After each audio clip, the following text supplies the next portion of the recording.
Hi friends, welcome to Harry's Kitchen. Harry's Kitchenல இன்னைக்கு நம்ம பார்க்க போறது ஒரு தோசை ரெசிபி தான். வல்லாரை கீரை தோசை தான் நம்ம பார்க்க போறோம். இது வந்து நமக்கு நல்ல ஞாபக சக்திக்கு ஒரு கீரை. நிறைய கீரை ஒவ்வொன்றும் ஒவ்வொரு ரகம் இருக்கு. ஒவ்வொன்றும் ஒவ்வொரு பெனிஃபிட்ஸ் நம்மளுக்கு இருக்கு. ஆனா இந்த வல்லாரை மட்டும் நம்மளுக்கு வந்து மெமரி பவருக்கு வந்து ரொம்ப நல்லதுன்னு சொல்லுவாங்க. இது கிடைக்கும்போது கண்டிப்பாக வாங்கி கண்டிப்பாக இதை ட்ரை பண்ணி பாருங்கள். ரொம்பவே நல்லது. வாரத்தில் ஒரு நாள் கண்டிப்பாக இதை யூஸ் பண்ணுங்கள். இப்போ நான் இந்த வல்லாரைக்கீரையை கழுவி இதை தனித்தனியாக நான் வந்து எடுத்து வச்சுட்டேன். இந்த வீடியோவை லாஸ்ட் வரைக்கும் வாட்ச் பண்ணுங்கள். இந்த வீடியோ உங்களுக்கு பிடிச்சிருந்துச்சுன்னா லைக் பண்ணி கமெண்ட் பண்ணி ஷேர் பண்ணுங்கள். மறக்காமல் சப்ஸ்கிரைப் பண்ணி பெல் ஐக்கானை கிளிக் பண்ணுங்கள். நான் ஸ்கூலுக்கு போகிற வழியில் ஒரு பாட்டி இதை விற்றுட்ருப்பாங்க கீரை நிறையா.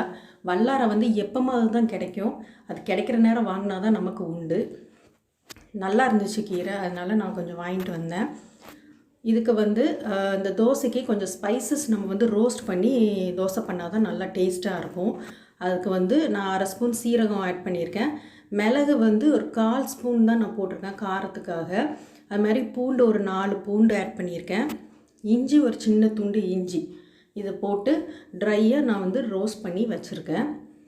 இதில் தான் நம்ம வந்து கீரையை வந்து ஆட் பண்ண போகிறோம். ஏன்னா இதை வந்து பேஸ்ட் பண்ணி தான் நம்ம தோசை சுட போகிறோம். இப்போது அதில் கொஞ்சம் குவான்டிட்டி மட்டும் நான் எடுத்திருக்கேன். நம்ம துவையல் அந்த மாதிரி பண்ணும்போது அதிகமாக நம்மளுக்கு கீரை தேவைப்படும். இது தோசை மிக்ஸுனால நம்ம வந்து கொஞ்சோண்டு எடுத்தாலே நம்மளுக்கு போதும். இதோட நான் வந்து நல்ல மணமாக இருக்கணுங்கிறதுக்காக மல்லி இலை கொஞ்சம் வந்து ஆட் பண்ணுறேன். அது வந்து ஃப்ளேவர் நல்லாயிருக்கும் உங்களுக்கு. 1 ஸ்பூன் அளவு ஆயில் மட்டும் ஆட் பண்ணி அதை நான் நல்லா வதக்கிக்கிறேன். இப்போ இது வதங்கிட்டு இதை வந்து நம்ம பேஸ்ட் பண்ணிட்டு வந்துடலாம். பேஸ்ட் பண்ண பிறகு நம்மளுக்கு இப்படி தான் இருக்கும். இதை வந்து நம்ம தோசை மாவில் மிக்ஸ் பண்ணணும். நான் வந்து கம்மியாக தான் தோசை மாவை எடுத்திருக்கேன். நம்மளுக்கு எவ்வளோ தேவையோ அதை எடுத்தால் போதும். அதில் வந்து இந்த மிக்ஸை வந்து நம்மளுக்கு எவ்வளோ தேவையோ அதை வந்து நம்ம ஆட் பண்ணிக்கலாம். உப்பு எல்லாமே நீங்கள் போட்டுக்கோங்க. இதில் வந்து காரம் இன்னும் வேணும்னு நினச்சிங்கன்னா நீங்கள் அதை வதக்கும் போது ஒரு பச்சை மிளகாய் ஆட் பண்ணிக்கலாம். இதுவே நல்ல ஸ்பைஸாக தான் இருக்கும். இப்போ தோசைக்கல்லை நல்லா சூடு பண்ணி அதில் வந்து இதை தோசை மாதிரி நம்ம வந்து ஊற்றிடலாம். இது மார்னிங் நீங்கள் எடுத்துக்கிட்டிங்கன்னா ரொம்ப நல்லது. நைட் வந்து அவ்வளோவா எடுக்காதீங்க, கீரை வந்து செமிக்காதுன்னு சொல்லுவாங்க. மார்னிங் பிரேக்ஃபாஸ்ட்டுக்கு இது வந்து ரொம்பவே நல்லது. இது வந்து வெறுசாகவே நீங்கள் சாப்பிட்லாம். இதுக்கு தொட்டுக்க எதுவும் வேணும்னே இல்லை.